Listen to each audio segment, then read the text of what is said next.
जोधपुर में doctor Rakesh Bishnoi suicide प्रकरण को 6 दिन बीत चुके हैं। 6 दिन के बाद भी एसएमएस हॉस्पिटल के बाहर धरना जारी है। यहाँ पर सांसद हनुमान बेनीवाल के साथ राजस्थान यूनिवर्सिटी के अध्यक्ष रहे निर्मल चौधरी, उसके अलावा कई युवा नेता यहाँ मौजूद हैं, समाज के लोग यहाँ मौजूद हैं। लेकिन अब तक भी स्थिति जो थी वो जस की जस बनी हुई है। हमारे साथ मौजूद है निर्मल चौधरी, बातचीत करेंगे। निर्मल जी, 6 दिन बीत चुके हैं, सरकार क्यों नहीं सुन रही है? जी बिल्कुल, देखिए सरकार कितनी संवेदनशील सरकार है। इस तरीके का राज तो जब अंग्रेजों का राज था उस समय भी इससे कम पड़ताड़ना थी।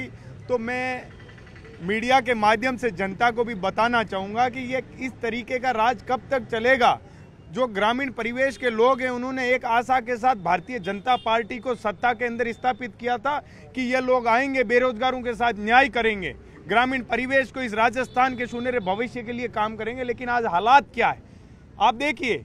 एक जो छोटे से गाँव का लड़का अपने सपनों के साथ शहर में जाता है, उसके परिवार वाले उसको बड़े संघर्ष के साथ वहाँ पढ़ाने लिखाने के लिए भेजते हैं।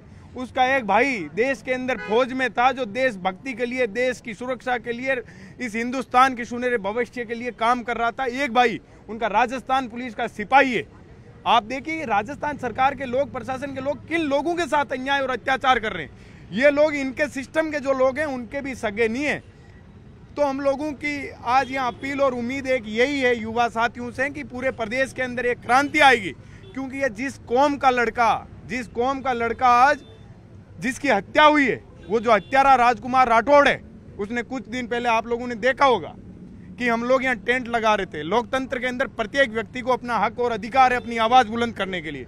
उसके अंदर एक अति उत्साहित पुलिस का अधिकारी आता है, आसाराम चौधरी, गुंडे के वेश में।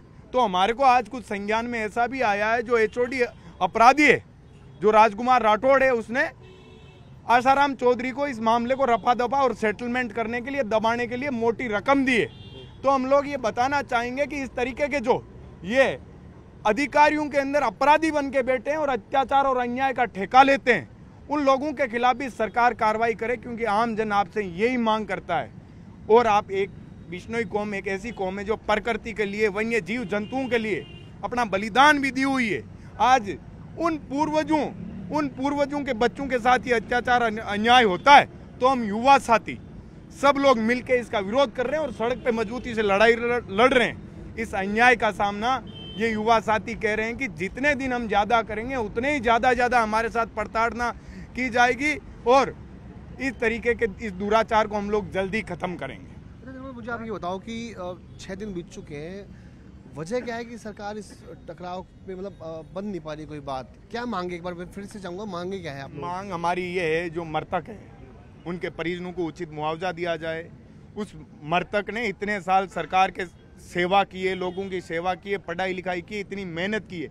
उसकी जो पत्नी है जिसका 1-1.25 साल पहले शादी हुई है, उस पत्नी को सरकारी नौकरी दी जाए। और सबसे बड़ी मांग हमारी जो ये है, जो वो अपराधी है वो इस तरीके की घटनाओं को पुनरावृत्ति नहीं हो, ऐसी घटनाओं को दोबारा अंजाम नहीं दे, उसके लिए उसको सलाखों के पीछे डाला जाए और उसको सजा दी जाए। सरकार तो और भी जगहों पर सुन लेती, यहाँ क्या वजह है कि यहाँ सरकार नहीं सुन रही है आप लोगों की? ऐसा क्यों, कोई वजह, खास वजह? जी मैं बिल्कुल बता रहा हूँ आपको। यहाँ ये जो आसाराम चौधरी जैसे लोग थे, इन लोगों ने यहाँ आके इस तरीके का माहौल बना दिया और सरकार को कह दिया कि आप चिंता मत कीजिए, मैं सेटलमेंट करके आ जाऊंगा। क्योंकि ऐसे लोग रुपए पैसे के गुलाम होते हैं और ऐसे गुलामों की एक ही लड़ाई है कि यदि ये लाठी डंडा लेके आते हैं तो इनकी लाठी डंडे को जड़ से ही जला दो, जो इनकी बीमारी खत्म हो जाए।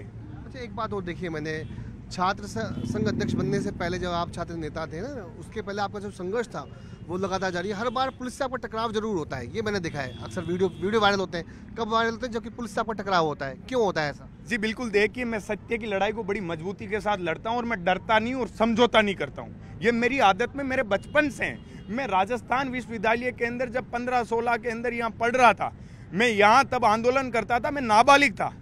ये सरकार के जो प्रशासन के ये कुछ दलाल टाइप के लोग, ये अधिकारी रहते हैं, ये भ्रष्ट लोग, मैं ये कहना चाहूँगा, ऐसे भ्रष्ट लोग जो होते हैं वो हमेशा आप पे झूठे मुकदमे करके और आपकी आवाज़ को दबाने का प्रयास करते हैं। लेकिन मैं सत्य पे अड़िग रहा और हमेशा मजबूती से लड़ा। मैं बाल कारावास भी काट के आया हूँ, तो मैंने बहुत दुख और दुविधाएं देखी है। तो मैं इनके झूठे मुकदमों और जेल के डर से डरने वाला नहीं हूँ और मजबूती से हमेशा लड़ाई लड़ूंगा। पहले भी लड़ी है, आगे और मजबूती के साथ लड़ूंगा। संपूर्ण प्रदेश के और देश के युवा यही चाहते हैं कि मैं इस अत्याचार और अन्याय के खिलाफ और मजबूती से आवाज को बुलंद करूं। एक लास्ट सवाल है मेरा, जब भी टकराव होता है एक डायलॉग आपका हमेशा मतलब सोशल मीडिया पर वायरल होता है, मुझे निर्मल चौधरी कहते हैं, उसकी वजह क्या होती है? जी बिल्कुल, आपके सामने जो निर्मल चौधरी खड़ा है, इसने बहुत संघर्ष किया, बहुत दुख दर्द झेले, खुद ने जीवन में बहुत अत्याचार का सामना किया है। तो मैं कम से कम ये चाहता हूं कि और मेरे साथियों के साथ ये अन्याय और अत्याचार नहीं हो, मैं इनकी आवाज़ को मजबूती से बुलंद करूं। और मेरे संपूर्ण प्रदेश में हर जगह मेरे मजबूत साथी हैं, तो मेरे साथ उन सब लोगों का आशीर्वाद है और साथ है, इसलिए मैं इनकी आवाज़ को बड़े कॉन्फिडेंस के साथ बुलंद करता हूँ। तो अब धरना किस मोड़ पे जाएगा? अभी हनुमान बेनीवाल कह रहे थे कि वापस कूच करेंगे, क्या रहने वाला है? बिल्कुल कूच करेंगे, पूरे प्रदेश के अंदर एक कोहराम मच जाएगा, एक क्रांति आ जाएगी। इस लड़ाई का जो हक और अधिकार है हम लेके रहेंगे, परिजनों के साथ न्याय हम लेके यहाँ से उठेंगे। तो ये है युवा नेता और छात्र संघ के अध्यक्ष रहे निर्मल चौधरी, जो कहना है कि कूच जो है वो करेंगे और परिजनों को न्याय दिला करेंगे। कैमरा पर्सन मान सिंह के साथ विष्णु शर्मा, न्यूज़ 18 राजस्थान, जयपुर।